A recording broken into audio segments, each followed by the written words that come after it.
Welcome to the Winning in Business podcast. I'm your host, Kelly Rissy, and I love talking to business professionals, leaders, and entrepreneurs who are winning in business. Are you ready to reach your next level of success? If so, join us on the Winning in Business podcast as I interview entrepreneurs, business professionals, and leaders who share how they've risen to success. Before we begin, go ahead, hit subscribe and the notification button so you'll be notified each time a new episode is released. Plug in and settle in. You're about to be inspired to rise up to your next level of success. Welcome back to another episode of Winning in Business. My name is Kelly Rissy, and today I am here with my friend, Cathy Davis. And I'm so excited to have her on the show. Cathy, welcome. Thanks for having me, Kelly. Yes. Let me tell you a little bit about Cathy. So Cathy founded Davis Creative LLC in January of 2004 as a branding services agency after spending the bulk of her corporate career as a designer and creative director for a global wealth management institution. Cathy expanded their services to include publishing in 2005, and their Davis Creative Publishing division is an industry leader, having helped over 1,500 authors become published, with over 300 authors becoming Amazon bestsellers. Cathy believes it's when we share our stories that we make a difference in other lives. Cathy is an active community volunteer with GRIT and a Professional Women's Association, a recently retired board member of the local St. Louis National Speakers Association, St. Louis chapter, and former co-dean of the St. Louis Speakers Academy. Cathy lives in St. Louis, Missouri with her husband, Jack, and their rescue snickerdoodle, Chewy, AKA Chief Marketing Director.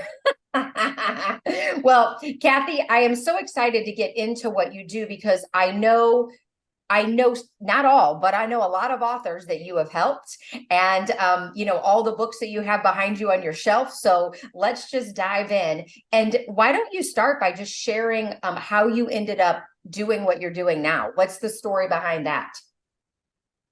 Late 1990s and early 2000s, I was creative director for a global financial institution trust division and was downsized December of 2003, so almost 20 years ago. And from that, I decided to do independent consulting. We started a small branding services agency. And around 2005, I had my first request from a client to help them do their book. They were having it independently printed as a gift for the holidays for their clients. Mm-hmm. And that kind of just started the ball rolling. In the early days, we did maybe one book a year. And around 2008, my husband joined me also after having been downsized. And that's when it really kicked into full gear because we had two of us able to work on books. And now we're 99% publishing. Excellent. And, for you, well, okay, so first of all, I'm so curious. How is it working with your husband on a day-to-day basis? Let's talk about that for a second, and then we'll move into some other things. Well, when he first started working from home, he shared my office. Okay. And that lasted about a year when we decided, no, that spare bedroom is going to become your office. And we were just getting so busy that anytime he had to make a call, one of us had to go in the dining room. So it was insane. So his office is upstairs, mine is downstairs, and it works a whole lot better. I mean, I'm near the kitchen, so I can hear when he is in there making lunch or something, but otherwise, it's just two different zones. We, just as if we were in an office environment, we text, we email.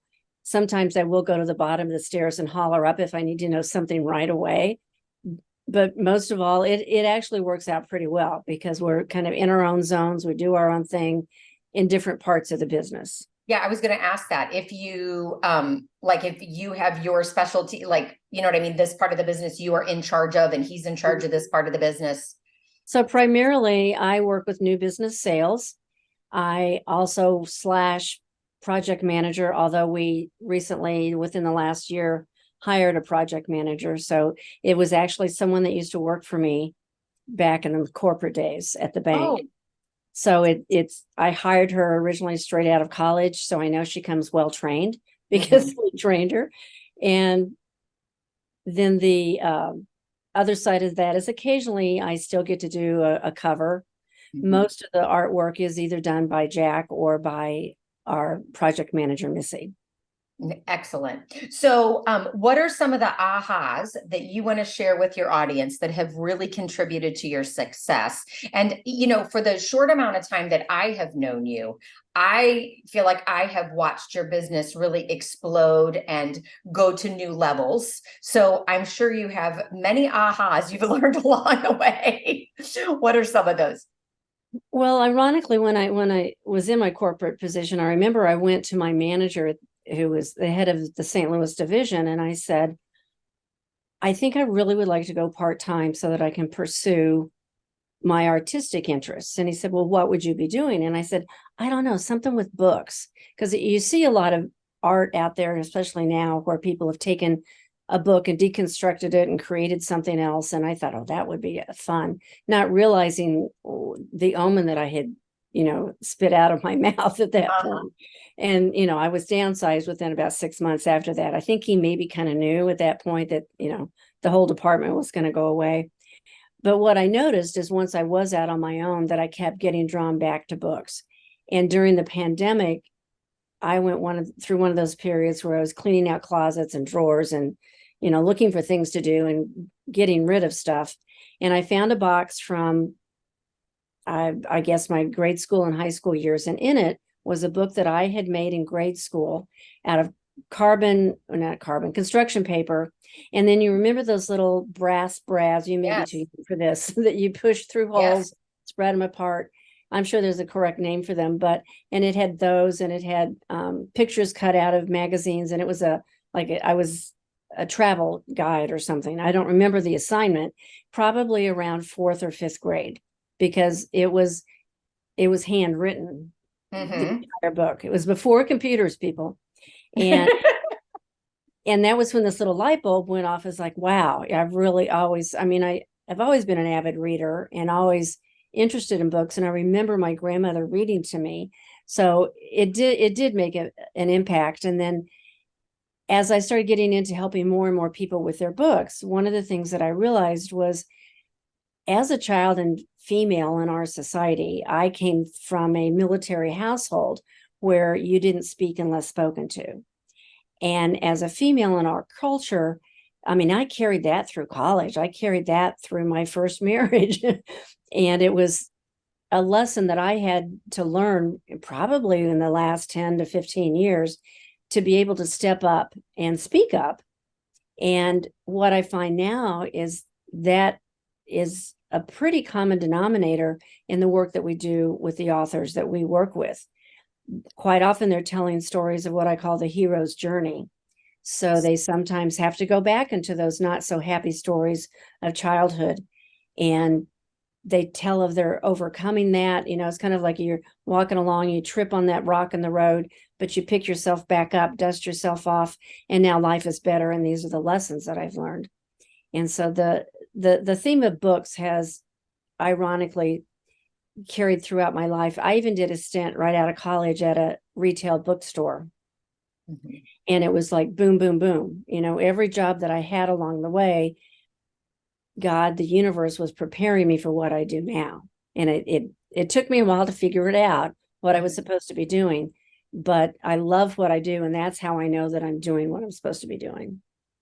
And I think that's common, that we end up we start on a path, because first of all, when we start our paths into the real world of working, we're so young. Like, do we really know what we want to do? And then as we grow, as humans, just as we grow and then feel more drawn to things, I do feel like we often end up, as we get older, really doing what we love. So okay. So what other ahas as a business owner do you have for us? Oh my goodness. 20 years of experience has allowed me to experience a lot of good flow in terms of client interaction and new clients coming in. But I've also gotten to experience the opposite side of that, where I was actually starting to think, I'm just going to file bankruptcy.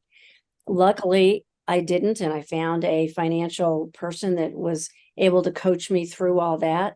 And that was also about the time that I found my first, what would you call, business coach. Mhm. And I stayed with her for about 2.5, 3 years and learned a lot from her.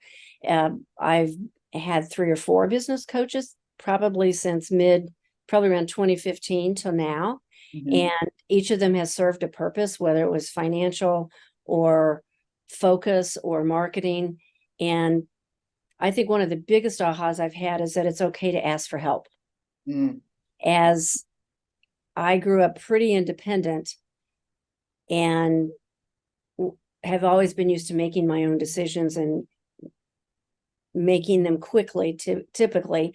And I've learned to slow down a little bit. I've learned to delegate more. That's one of my big bugaboos, is that I'll just do it because I can get it done quicker. But then I forget that I also have another 50 things over here that I need to handle. Right. So Yes. I have been, and that's still one of my goals, is make sure that I can remember to delegate.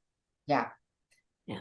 And I love that you brought up the having a coach aspect, because, you know, we do know that we all have blinders on in our whole life of how the perceptions that we have and how we perceive things. And, you know, we don't always see beyond that to really be able to expand and to grow. And, you know me also, like I always have a business coach too, of some sort. And whether it be for marketing, whether it be for strategy, you know, whatever that looks like, because I feel like that's how we grow as people, is just continuing to get the help, be able to ask for the help, and then, you know, implement it. And I heard what you said about making, you know, decisions quickly.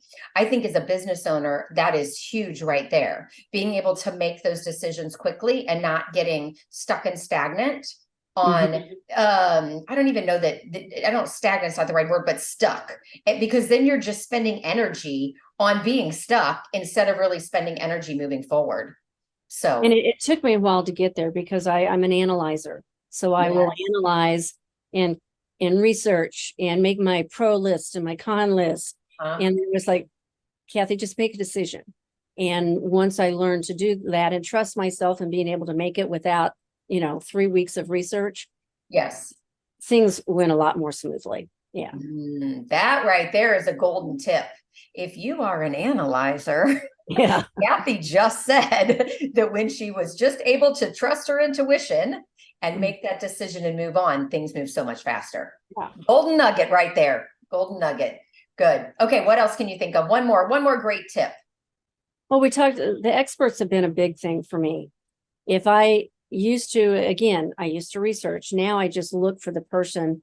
Who do I know that might know the answer to this? And I reach out to them. I did that recently, in that one of my clients needed a referral for somebody else, and somebody in the theater industry. And I went, I think I know somebody that can help us with that. And it led to a unique relationship that we're now sponsoring a film in the St. Louis International Cinema Film Industry. Now, see, I should know who I'm sponsoring. St. Louis International Film Festival. Okay. Think of the acronym. Yeah. And it's opening up a new audience for us. Whereas if I had not gone down this path and trusted a question that someone had asked, was like, just trust it, just do it, just step into it. And you never know which client's going to pop up. Yeah. New opportunities coming. Right. So I'm so curious. For you, when did you start doing anthologies? You know, I am in 2 anthologies. One is your anthology that you put together for us. That was during the pandemic. And then recently I am just in the Tenacity, and I'm in that one with Jennifer Bardot. So when did the whole anthology thing come about for you? Have you always been doing those, or was there like just a pivotal moment in your business that's like, we need to do more of these? How did kind of that come about? We were involved in our first anthology probably around 2007.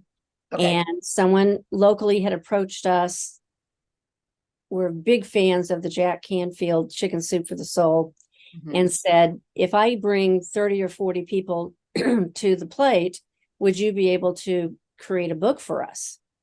And that was the very first one. I think I had a chapter in that one, but it was the very first one. It would allow me to tiptoe into that arena and figure out, how does this work? How do you corral these 40 people to get them to do what you need them to do in order to get the book out?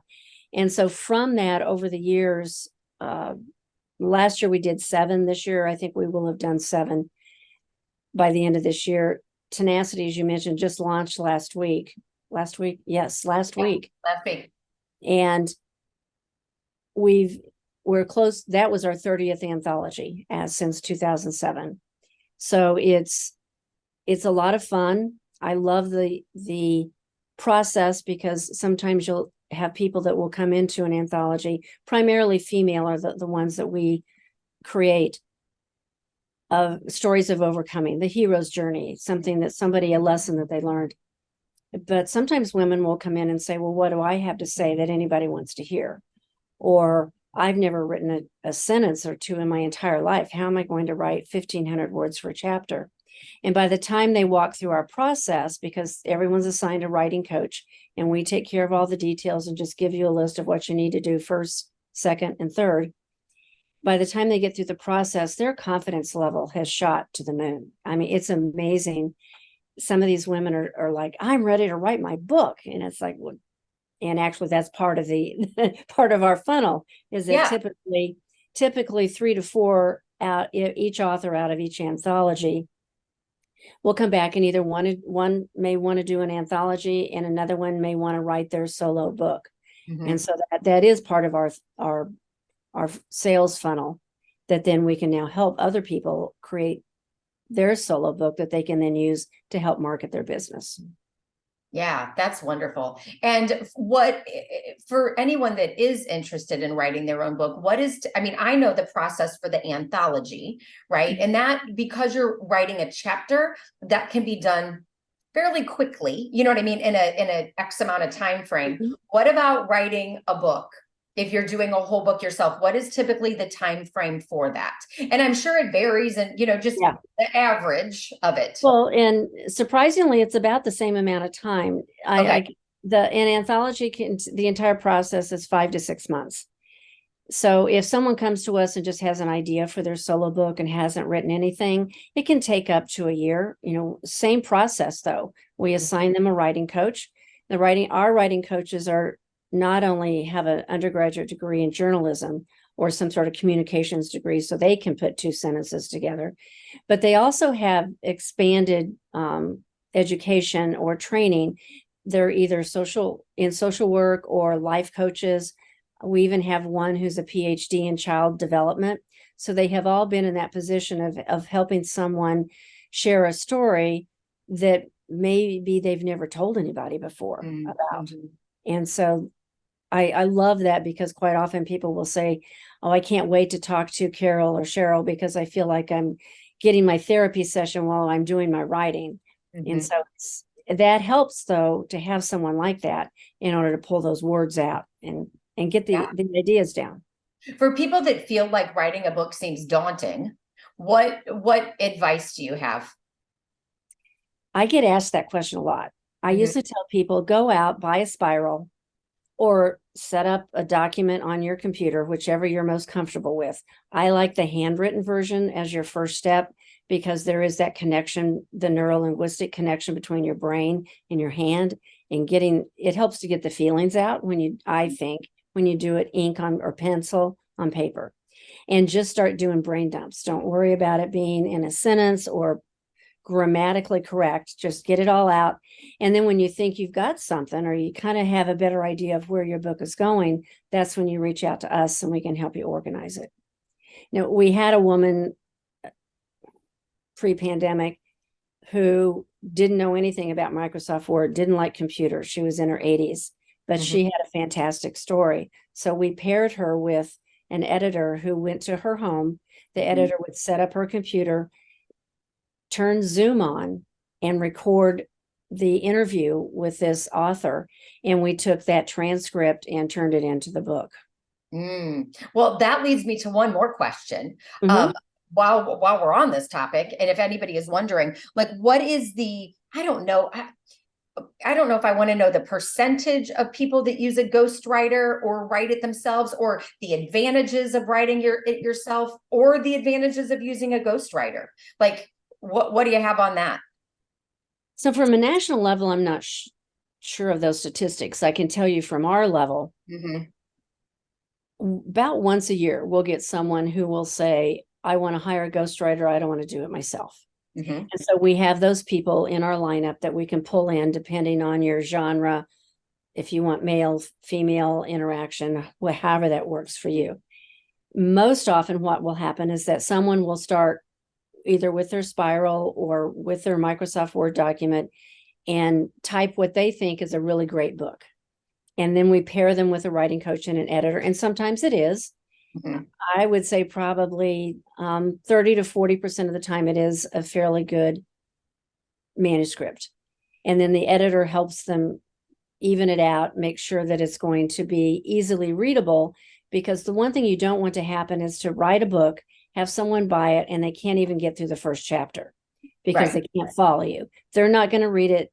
They're not going to recommend it to anybody either. And you only hope that they're not going to go out there and leave you a review on your Amazon author page. So we try and nip that in the bud, and they work with our writing coaches and editors and proofreaders to make sure that it's an easy flow and that people are going to be interested in your book. We have this internally. And that was without a ghostwriter. That was people doing it themselves. That's people doing it themselves. Okay. Right. Okay. And then about 6 months. Yeah. Yeah. Okay. Okay. Yeah. So back to your business. What do you feel like? I always ask this question. What do you feel like are the stressors that you face as a business owner on a daily basis? Constant generation of new business. Our business exists because of our referrals. So with that constant stream is making sure that we're also going above and beyond expectations of taking care of our clients. And then the other thing is maintaining a quality of level. Jack and I both came out of corporate America, global corporations. So there's a level of quality and a level of professionalism that exists in that type of business. And we bring that to the table in our small 6-person business, and trying to find freelancers and editors and proofreaders who also are familiar with that type of service can sometimes be problematic. I love it when I see that they have worked in a corporate environment, because then immediately I know, okay, you'll understand our language, you'll understand our goals, and hand-holding and making sure the client is taken care of. Although we do set good boundaries. Yeah. And then the other thing that the challenge for me is wearing too many hats on a personal level.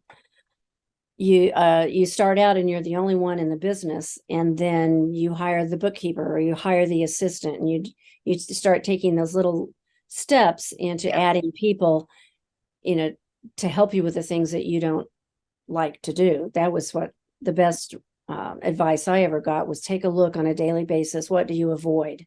Yes. That's what you need to hire somebody to do. Yes. I avoided the bookkeeping. I avoided anything that had to do with Excel spreadsheets. I am not a lineal thinker. I am a creative. I can come up with great ideas for you. So thankfully, Julie, our assistant that you've met, she's been with us, it'll be 7 years this January. And thank God she loves Excel spreadsheets, because she keeps track of me. She keeps track of Jack, my husband. She keeps track of all the clients. I mean, we use an online Trello project system. But there are some things that you still need to keep track of individually with Excel.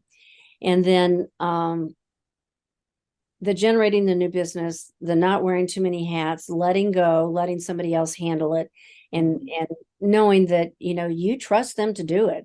And if they don't, then you pick up the pieces and know that it's not the end of the world. And that's probably the biggest lesson I've learned in the last 2 years. is not getting bent out of shape. Yes. When something, when a curveball gets thrown either by a client or one of our worker bees, as I call them, Mhm. and stuff's going to happen, and you can handle it with ease and know that, well, okay, there's a solution here somewhere. Let's just figure it out. Yeah. Or, because it takes more energy to get upset and pissed off than it does to just sit back and go, okay, what's the solution? How Yeah. can we fix it? I think that goes back to emotional intelligence, right? And are you self-aware of your emotions? Are you able to Mhm. regulate them quickly so that, you're not going from 0 to 60 and flying off the handle, and Mhm. really being able to do that, which you and I have had some great training and Mhm. have had some great transformations that has helped us, what I call level off our emotions, so that then we can think more rationally. We still have emotions, but they're not over the top. And I do think that is so important. And then the too many hats, that is definitely something I feel like every business owner struggles with, because you start out by yourself building your business, and you are doing everything, and except you're not doing everything, because we can't do everything. And no matter how much we want to, like you said, you're a creative. I am a creative also. I don't want to deal with numbers. You know what I mean? Like, I don't want to look at that. And so really understanding our strengths, I think, as a business owner, and knowing when to hire and doing it so that then that can get off your plate and you can truly do what you are meant to do in your business. Because if you're doing all the things that you shouldn't be doing, you're really not stepping into your gift of how you're impacting the world. And I think as business owners also, I don't know if you agree with this, I think as business owners, our job is to employ other people, right? So, bringing in other people so that we're also part of that job economy. It's I guess. creating, and I call it creating the ripple, where, Yes.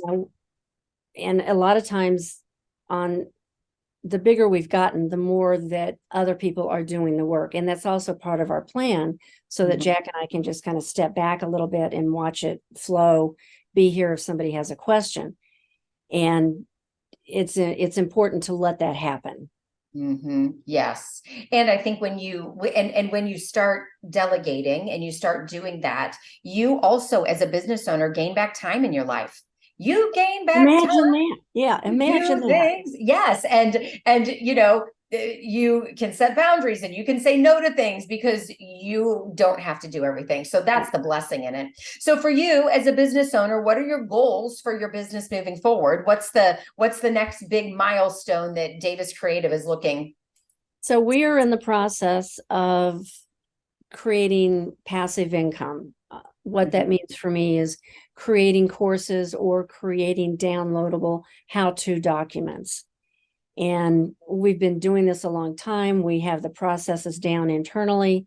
One of the big questions that I get a lot from people, we work with people who typically don't want to do it themselves. And so we're here and we step in and we do it. They don't want to go out, and you can find how to do what we do on the internet if you search long and hard enough. But one of the questions that we get asked by people is, well, can you just do it with me? Or do you have a document that I could buy that tells me how to do it? What are the steps? They may not have the budget to hire us to do it, but they still want to put a book out. And so we're in the process of developing those. Nice. And it's kind of, our goal is to have them ready by January of 2024. Oh, good. Yeah. I mean, you got to say online courses are the thing right now. I mean, they are, and I think, I think for people, as long as we know ourselves, and if we know that, am I really going to do it? Or do I need to invest in someone helping me and make the investment to do it, knowing that it will get done? Right. Because I feel like in general, how many times have we, bought courses and then we get about halfway through? It's kind of the same thing as a New Year's resolution. Yeah. You know what I mean? About 2 weeks in, we're like, yep, got it. Then life gets busy and things are thrown at us. So, I think that's great that you're offering that. And then that is also then a funnel that leads to you when they don't complete it. And they're like, oh, look, my book still And how many wasn't done. times, How many times have I bought something like that thinking, oh, I'll do this. I can figure this out. And then I get halfway through and go, no, I'm just going to hire somebody to do it. Yes, yes, Yeah. exactly. But I think that's great because people are looking, and there are people that will follow through. If you know what I mean, if you're someone of those people, Yeah. it's a great avenue for you. More And power to you. Yeah. exactly, and you know that. I know myself, and I know my strengths and weaknesses. So excellent. Let's see what. I love asking this question to finish it up here. What are you really proud of in your business? Like that you is just big for you and you can take a minute to brag on. I know we don't often like to brag on ourselves, but take a minute to brag on yourself. I think what gives me the most joy is watching the young women that participate in the anthologies. We were at an event Friday evening, probably 250, 300 women there. By the time I counted tables and people at tables, and one dog and a helper dog. And the joy, and these are all women that have been in our books. And the joy that comes from them being able to say that they are an Amazon #1 or Amazon international best-selling author. I've seen it change lives. I've seen people get promoted. I've seen people quit their job, start a new business, and just thrive. I've seen women decide to, we had one sold her home, bought an RV, hit the road, and is out on the speaking circuit, which is something she always wanted to do. And so it's life transformations. That's what I love watching. And it happens through the writing process. Yes, yes. And the writing process, I think you mentioned this earlier, it really is healing. It can be healing for us. Sometimes we need to continue on the healing process, but it has opened it up for that healing process, which I think is wonderful. Yeah. So Cathy, do you have, first of all, I'll ask, do you have anything for our audience if they're listening, if they want to write a book, if they want to, anything, is there a gift or anything like that? Always a gift. So there's Okay. we have what I call our secret sauce. Again, it's not rocket science. There's a secret sauce formula that we use to craft back cover copy. It can also be used, a formula to follow if like you're at a networking event and someone asks you to stand up. This is another formula to follow that tells a little bit more about you than that elevator pitch. And if someone is interested in getting a copy of that, the easiest way today to find me is through LinkedIn. And it's Cathy with a C, middle initial L, Davis. And just pop me a note in that chat on LinkedIn that you would like a copy, and I'll send you a PDF. Super. So Cathy L. Davis on LinkedIn. And then remember, you are asking for the secret sauce formula if you would like that. And Cathy, thank you for being gracious enough to give that to any of the listeners that want that. Is there any other way that you want people to connect with you, or is LinkedIn the best way? That's probably the easiest way for now. Yeah. Okay, perfect. We will put that in the show notes. And I want to thank you for just sharing your passion of not only your passion for books, but helping other people and just light a passion under them for telling their stories. And just, I feel like you bring communities together through the book process, which is really cool and really neat. I mean, for me being in just 2 anthologies, how many women have I met that I wouldn't have met if I hadn't done these anthologies? So that's a really cool thing. And if you've listened to my podcast, and Cathy, you know this, I'm also like, my book it's coming, it's rolling around in my head, and it will happen, and it's going to happen. So I thank you today for sharing that.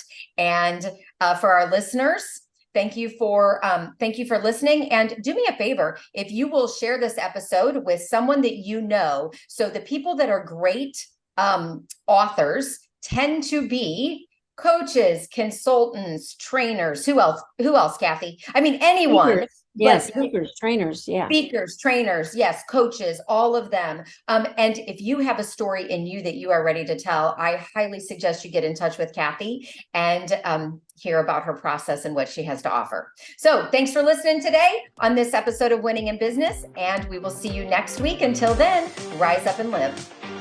Thank you for being a part of the Winning in Business podcast. If you've enjoyed this episode and want to rise up to your next level of success, but are worried about increased stress, time for work and yourself and your family, not to mention being exhausted, I'd like to invite you to a complimentary strategy call where I'll show you how you can do it all.